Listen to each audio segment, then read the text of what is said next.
memberikan penghormatan kepada guru agung kita dengan mengucapkan Namo Tassa 3 kali.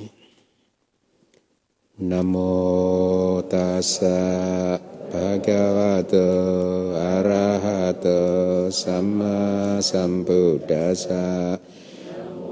Tassa Bhagavato Arahato Samma Sambuddhassa. Namo Tassa Bhagavato Arahato Samma Sambuddhassa. Baik, Suki Hontu, para upasaka dan upasika sekalian. Yang di belakang dengar ya? Yang di belakang dengar? Oke.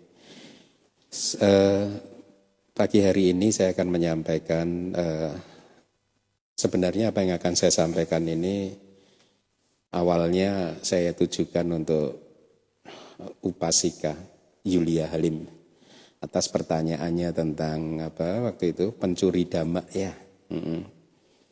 Saya tadi pagi berpikir kalau di Myanmar kita biasanya tidak memanggil upasaka upasika, jarang lah.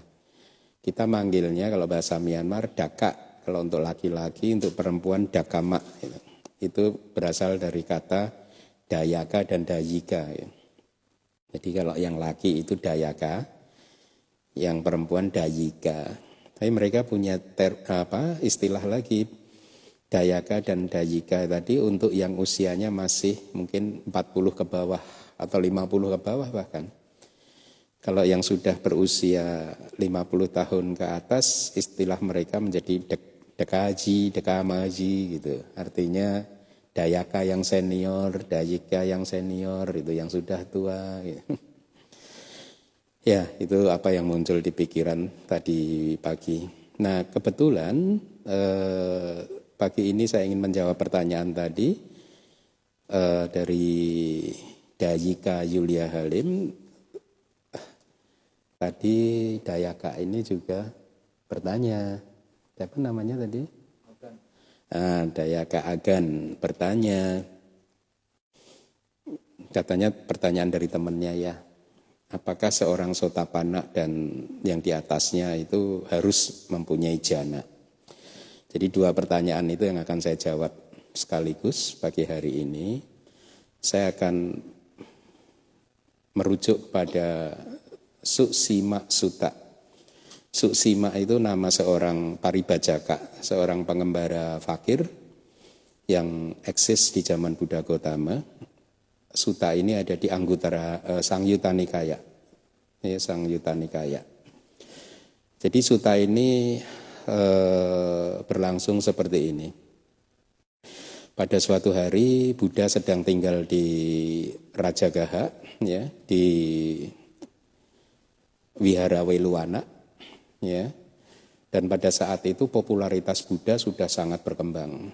Ya, sehingga Buddha banyak mendapatkan penghormatan, pelayanan, banyak umat itu berbondong-bondong mendukung Catupacaya untuk Buddha dan demikian pula juga anggota sangga yang lainnya.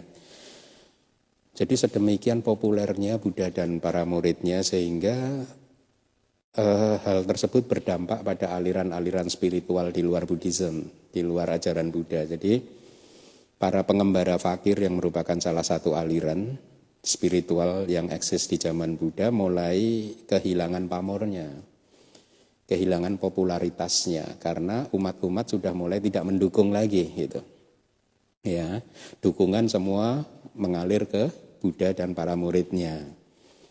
Sehingga sekte mereka ini, paribajaka atau pengembara fakir ini mulai berpikir untuk meningkatkan popularitas atau mendapatkan popularitasnya kembali.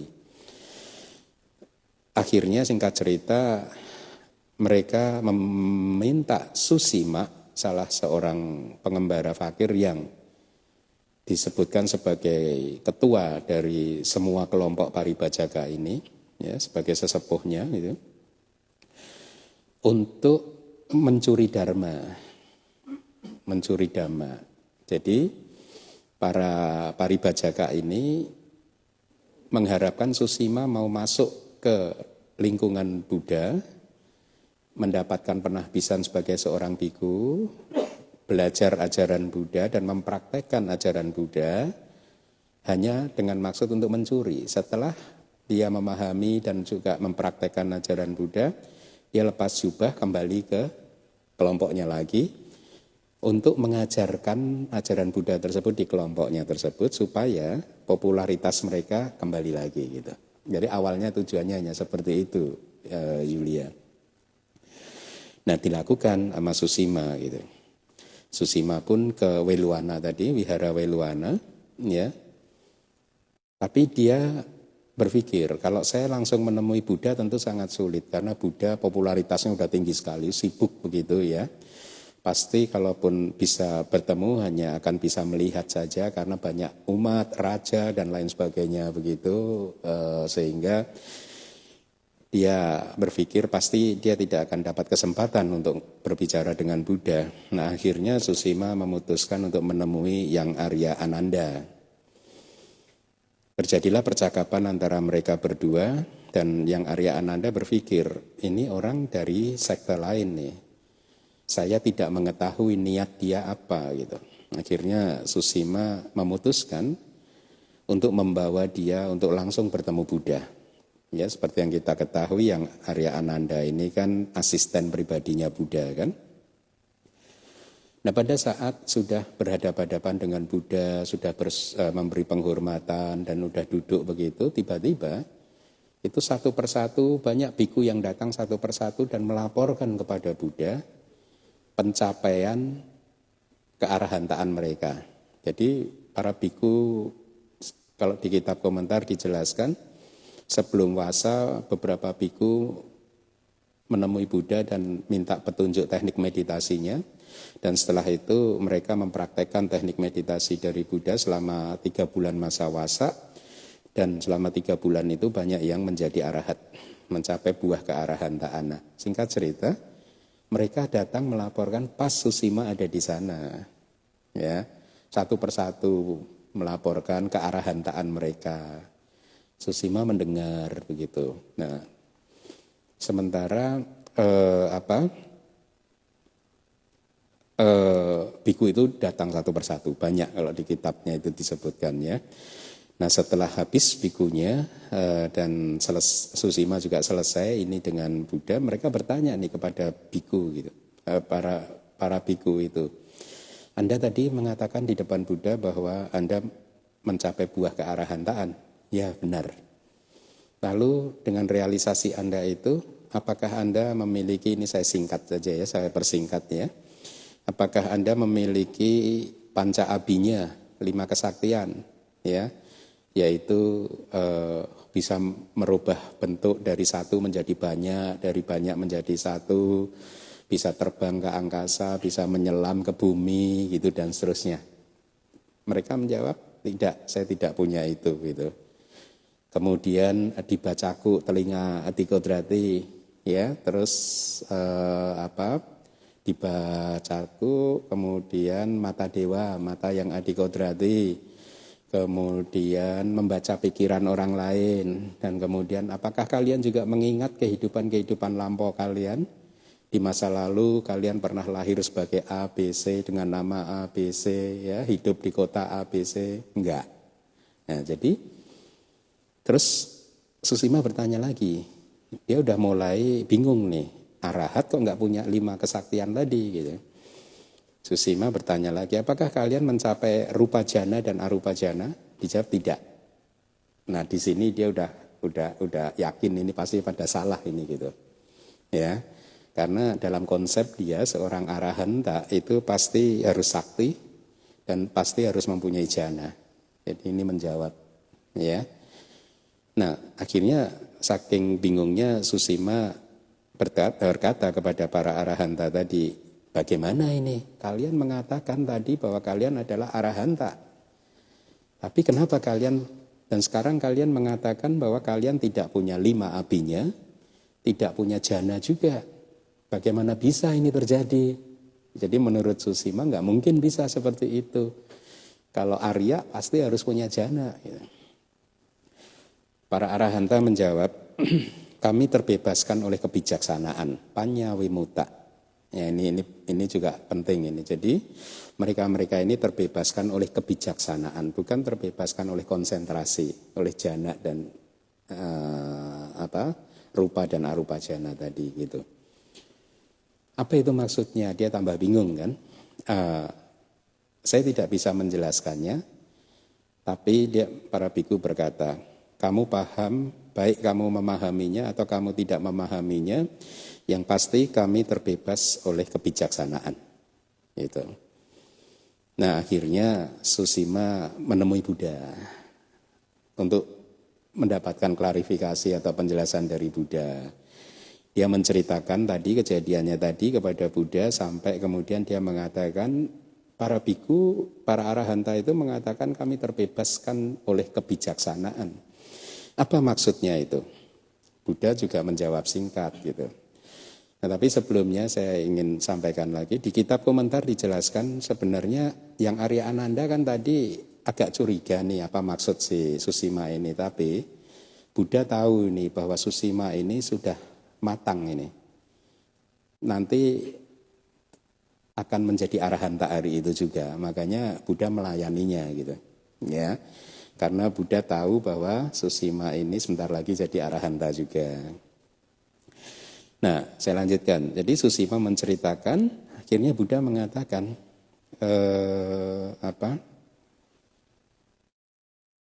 ya, kamu mengetahui atau kamu tidak mengetahuinya, yang pasti mereka ini ya, yang pasti seperti ini kejadiannya gitu. Pube cako dhamma titik nyana paca nibane nyana, artinya sebelumnya ada dhamma titik nyana. Dhamma titik nyana itu artinya pengetahuan tentang sifat-sifat dari dharma. Sifat-sifat dari nama dan rupa, ya, karakteristiknya, itu cita-cetasika, ya. Jadi sebelumnya ada pengetahuan tentang sifat-sifat dari nama rupa, dhamma titik nyana, paca nibbane nyana. Setelah itu akan muncul pengetahuan tentang nibbana. Nah, Susima tambah bingung lagi kan, ini memang tekniknya Buddha, pelan-pelan untuk membimbing Susima karena nanti akan jadi arahat nih. Tambah bingung dia, apa itu maksudnya Buddha? Ya kamu tahu atau kamu tidak tahu, ya yang pasti kejadiannya seperti itu. Pubi dhamma titik nyana, paca nibbane nyana. Ya, jadi sebelumnya akan ada pengetahuan tentang realitas hakiki. Setelah itu akan muncul pengetahuan tentang nibbana gitu. Nah, kitab komentar menjelaskan pubbe dhamma titik nyana, pengetahuan tentang sifat-sifat dari nama dan rupa itu vipassana. Yang kedua, nibbane nyana, pengetahuan tentang nibbana itu adalah realisasi magga, jalan. Ya, jadi para biku tadi tidak mempunyai jana, tetapi dia mempraktekkan vipassana kering, vipassana langsung. Ini yang disebut tadi menurut kata-kata Buddha, pubbe dhamma titik nyana. Sebelumnya ada pengetahuan tentang sifat dan karakteristik dari dharma-dharma. Setelah itu nibbane nyana atau pengetahuan tentang nibbana itu adalah panya cetasika, kebijaksanaan yang muncul di magga cita, ya, di kesadaran jalan yang merealisasi nibbana. Kan kesadaran jalan itu kan objeknya nibbana kan, itu yang dimaksud. Jadi poin yang akan disampaikan oleh Buddha tersebut adalah sebenarnya menjelaskan tentang vipassana yanika pugala, artinya seorang yogi yang mempraktekkan vipassana langsung tanpa jana. Nah, setelah itu Buddha berkata, tangking manyata susimar rupang wa nicang anicang wati. Ini juga saya tanyakan kepada Anda, wahai para dayaka dan dayika, agregat materi itu kekal atau tidak kekal? Tidak kekal. Ini terus pertanyaan Buddha selanjutnya, yat pan anicang dukang watang sukang wati. Apapun yang anicca itu duka atau suka? Duka. Yatpan anicang duka vipari nama damang kalang nutang samanupasitung etang mama eso hamasmi eso me atati. Apapun yang anicca dan mempunyai sifat yang berubah seperti itu, apakah pantas untuk dianggap sebagai etang mama ini milikku? Ya. Etang mama eso hamasmi ini aku. Esome atati ini diriku? Tidak kan? Nah itu tentang rupa. Kemudian Buddha melanjutkan pertanyaan. Wedana anicca wa anicca wati. Wedana itu nicca atau anicca, kekal atau tidak kekal? Tidak kekal, terus berlangsung seperti tadi juga. Kemudian agregat yang ketiga, sanya anicca wa anicca wati. Sanya, persepsi itu kekal atau tidak kekal? Tidak. Berlangsung lagi seperti itu, ya. Kemudian yang keempat sangkara. Sangkara nicca wa anicca wati sama. Winyana nicang wa anicang wati sama. Jadi 5 agregat adalah seperti itu tadi. Tidak pantas dianggap sebagai etang mama ini milikku, eso hamasmi ini aku, ini saya, eso me atati ini diri saya. Ya, terus Buddha mengatakan tasmati hak pikawe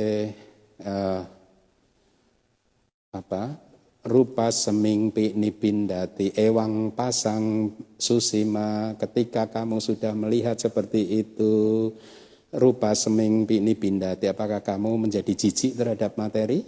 Ya.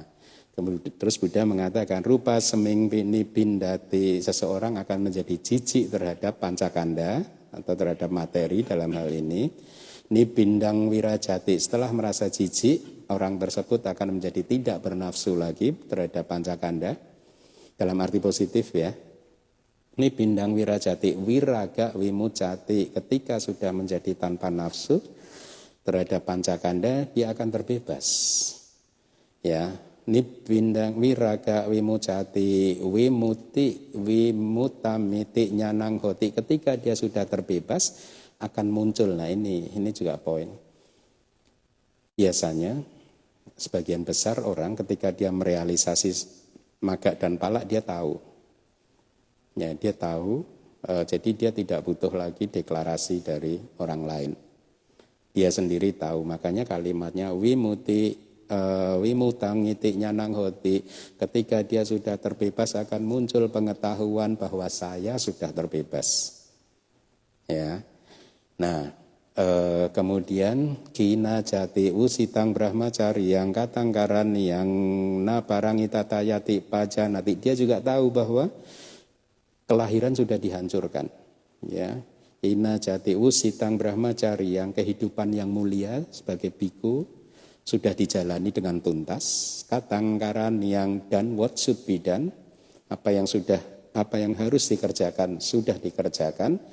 Nah, parangita tayati pajanati, dia mengetahui bahwa sudah tidak ada lagi kelahiran. Tidak ada lagi yang harus dikerjakan di dalam kehidupan ini. Nah, pada saat itu disebutkan oleh kitab komentar bahwa Susima mencapai buah kearahantaan di momen tersebut itu. Oh enggak, dia mulai berwipasana. Kemudian Buddha melanjutkan, Susima, apakah kamu tahu bahwa usia tua dan kematian itu terjadi karena kelahiran? Ya. Apakah kamu melihat bahwa kelahiran itu terjadi karena karena karma? Ya, bawa. Apakah kamu melihat bahwa bawa itu terjadi karena upadana, karena pelekatan? Ini patijak samupada, tapi Buddha mengajarkannya dengan mundur, dengan dari ujung sana ke sini, gitu. Apakah kamu melihat bahwa eksistensi terjadi itu sebagai akibat dari upadana, pelekatan?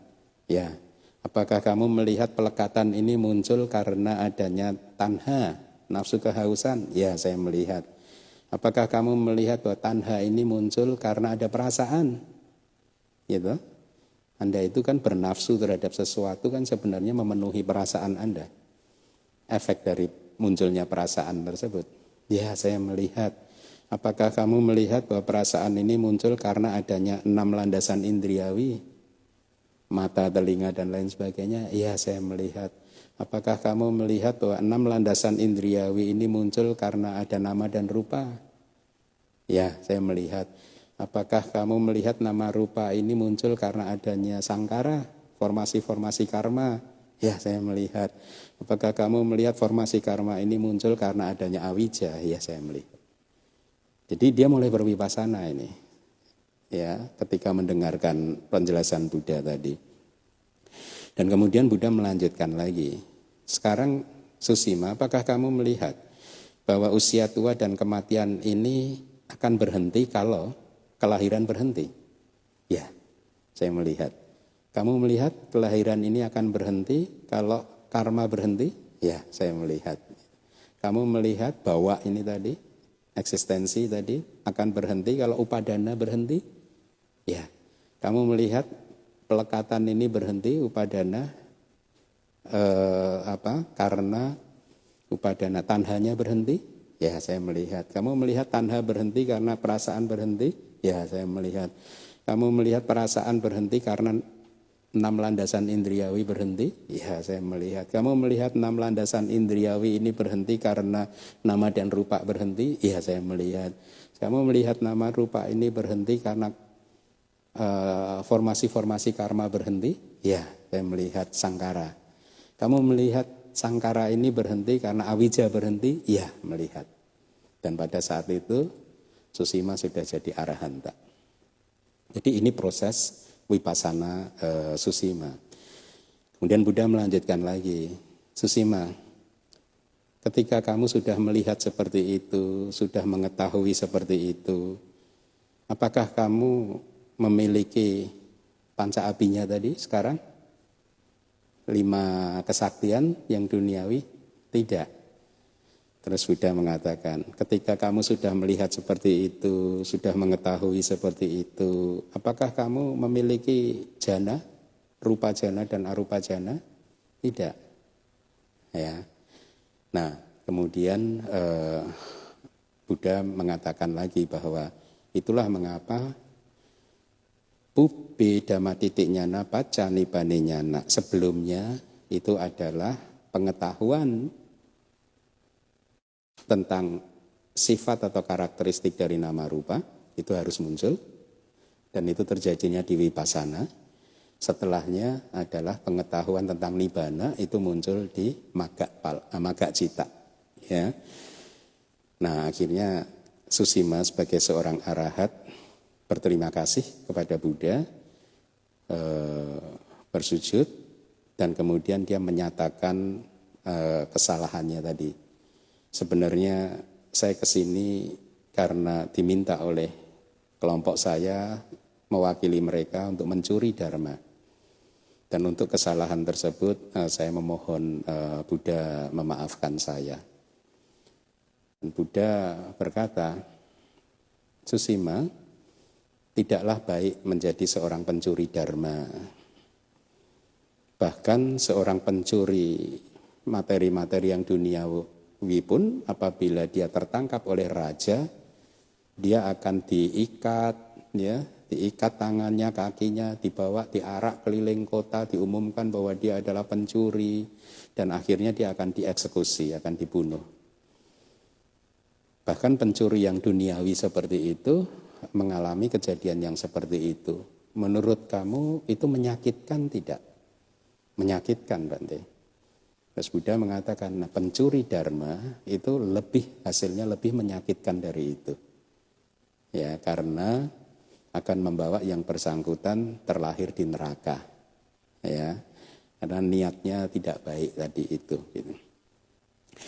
Nah, setelah itu Susima meminta maaf dan Buddha mengatakan bahwa kesalahan sudah dimaafkan, memang sungguh bagus. Nah, ini ajaran Buddha ini. Kalau Anda melakukan kesalahan, lakukan 3 hal atau 3 langkah ini sesuai dengan ajaran Buddha. 1, ya, Anda menyatakan bahwa Anda sudah melakukan kesalahan, Anda melihat, memahami, tahu bahwa Anda sudah melakukan kesalahan. Ya harus disadari bahwa saya telah melakukan kesalahan. Kedua, meminta maaf kepada yang kita kepada siapapun yang kita telah berbuat salah. Dan poin yang ketiga adalah kita bertekad untuk lebih mengendalikan diri lagi supaya di masa depan kita tidak melakukan kesalahan lagi. Ini ajaran Buddha. Ya, jadi setiap kali Anda melakukan kesalahan, lakukan 3 langkah ini. Anda harus melihat dengan jelas bahwa itu adalah kesalahan. Anda harus melihat kesalahan sebagai kesalahan kalau kata-kata Buddha itu. Karena kadang ada orang yang tidak mau mengakui kesalahannya kan. Kalau ini enggak, kita harus melihat kesalahan sebagai kesalahan, meminta maaf dan bertekad untuk mengendalikan diri di masa depan supaya tidak melakukan kesalahan lagi. Dan kemudian Buddha mengatakan ketika kamu sudah melakukan, ketika seorang murid sudah melakukan 3 langkah ini, maka dia akan mendapatkan perkembangan atau pertumbuhan di dalam sasana, di dalam ajaran Buddha ini. Gitu. Nah itu kira-kira dari sutanya. Dari kitab komentarnya sedikit yang akan saya sarikan adalah bahwa ketika Buddha mengatakan bahwa sebelumnya adalah Dhamma Titik Nyana dan setelahnya adalah Nibbane Nyana, itu Buddha sedang mengatakan pencapaian magga dan pala tanpa jana. Ya. Nah, kemudian Buddha mengatakan bahwa magga wa palang wa nak samadini sando, magga dan pala bukan hasil dari konsentrasi, bukan hasil dari samadhi, bukan hasil dari jana. Nak samadhi anisangso itu bukan manfaat dari samadhi, itu kata-kata Buddha. Ya. Jadi terus Buddha mengatakan bahwa magga pala itu adalah hasil dari vipassana, manfaat dari vipassana, begitu. Nah, jadi dengan demikian Susima Sutta, saya tidak tahu apakah sudah saya terbitkan ya, diterbitkan bukunya. Bukunya ada. Buku ada ya? Ya. Oh, di buku ada ya. Mungkin nanti detailnya bisa dibaca di buku tersebut. Ya, jadi begitu. 2 pertanyaan mudah-mudahan terjawab. Ya, itu dari Buddha. Ya, walaupun demikian saya tidak sedang bermaksud untuk membuat berhadapan-hadapan antara mereka yang menganjurkan untuk mencapai jana terlebih dahulu dan mereka yang berpandangan bahwa jana tidak perlu. Tidak. Saya tidak punya maksud lain selain hanya menyampaikan ajaran Buddha saja, ya. Karena ini ajaran Buddha dan ini harus saya sampaikan begitu. Ya, saya tidak pro salah satu lah. Saya pro ajaran Buddha gitu. Ya, jadi mudah-mudahan apa yang saya sampaikan ini cukup jelas. Mudah-mudahan juga kebijaksanaan Anda berkembang, ya. Jangan pernah merasa berkecil hati dan bersedih kalau sampai hari ini latihan Anda dirasa belum berkembang. Selalulah ingat bahwa karma baik itu mempunyai musimnya. Kalau musim berbuahnya belum tiba, juga karma baik Anda untuk mencapai jana, magga, pala itu juga belum akan muncul. Ya, jadi jagalah batin untuk tetap positif, tetap bijaksana, tenang, damai dengan memahami hukum karma. Saya sudah berlatih terus dengan keras, kok enggak dapat-dapat, ya sudahlah, memang bukan jodoh saya, bukan seperti itu. Anda belum mendapatkannya karena ibaratnya buah mangga, musim mangganya belum datang. Ya, cepat atau lambat musim mangga itu akan tiba. Cepat atau lambat musim berbuahnya karma baik Anda yang membuat Anda bisa mencapai magga dan pala akan datang. Kalau Anda berjalan terus seperti ini di atas jalan Buddha, jangan khawatir, cepat atau lambat Anda akan sampai ke tujuan. Dulu saya sering memakai perumpamaan ini. Ibaratnya kalau Anda sudah masuk ke jalan yang lurus. Ajaran Buddha itu jalan yang lurus. Udah nggak belok-belok lagi. Udah nggak melingkar sesana sini lagi. Ajaran Buddha itu lurus. Kalau Anda mempraktekkan ajaran Buddha, Anda akan sampai ke kehidupan yang lebih baik. Nggak akan berputar-putar lagi. Jadi perumpamaannya adalah ketika Anda sudah masuk ke jalur jalan yang lurus dan Anda ingin mencapai ke sana, ya, maka setiap langkah yang Anda ambil itu akan membawa Anda semakin dekat ke tujuan Anda. Paham nggak perumpamaan ini? Jangan khawatir, ini adalah perjalanan panjang di dalam siklus kelahiran dan kematian ini, samsara ini, ya. Yang penting Anda pastikan Anda tetap berada di jalan yang lurus ini tadi. Ya. Ajaran Buddha ini lurus. Kejadiannya akan berbeda kalau ajaran Buddha ini ada jalan lingkarnya. Setiap langkah yang Anda ambil belum tentu akan membawa Anda dekat ke tujuan. Karena jalannya melingkar-lingkar, bisa menjadi semakin jauh. Tapi ini jalan lurus ini.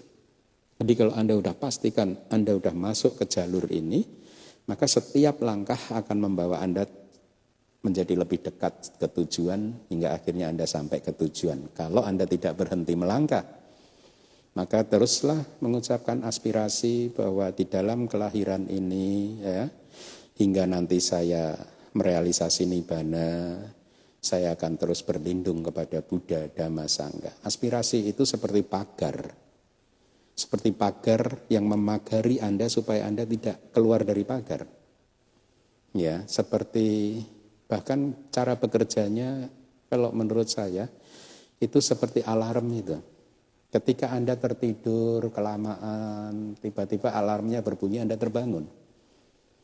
Ketika Anda lahir nanti setelah kelahiran kali ini, lahir lagi sebagai manusia, mungkin selama 30 tahun Anda tidak ingat ajaran Buddha, selama 40 tahun mungkin Anda tidak ingat ajaran Buddha, tiba-tiba satu hari alarm Anda berbunyi. Saya salah jalan ini. Nah, Anda masuk lagi ke jalur itu. Ya. Jadi selalulah ucapkan aspirasi, karena bagi saya aspirasi itu seperti pagar, seperti itu. Ya. Budang jiwitang yawa nibanang saranang gacami, damang jiwitang yawa nibanang saranang gacami, sanggang jiwitang yawa nibanang saranang gacami. Itu. Saya pergi ke Buddha untuk perlindungan di kehidupan sekarang ini hingga nanti mencapai nibbana. Saya pergi ke Dhamma untuk perlindungan di kehidupan yang sekarang ini hingga nanti mencapai nibbana. Saya pergi ke Sangga di kehidupan kali ini hingga nanti mencapai nibbana. Kalau terus ucapkan itu, ya, mudah-mudahan di setiap kelahiran apa yang Anda aspirasikan tadi terwujud, sehingga Anda makin dekat ke nibbana hingga pada suatu hari nanti entah kapan Anda semua keluar dari siklus kelahiran dan kematian ini. Demikian yang bisa saya sampaikan, mudah-mudahan bermanfaat.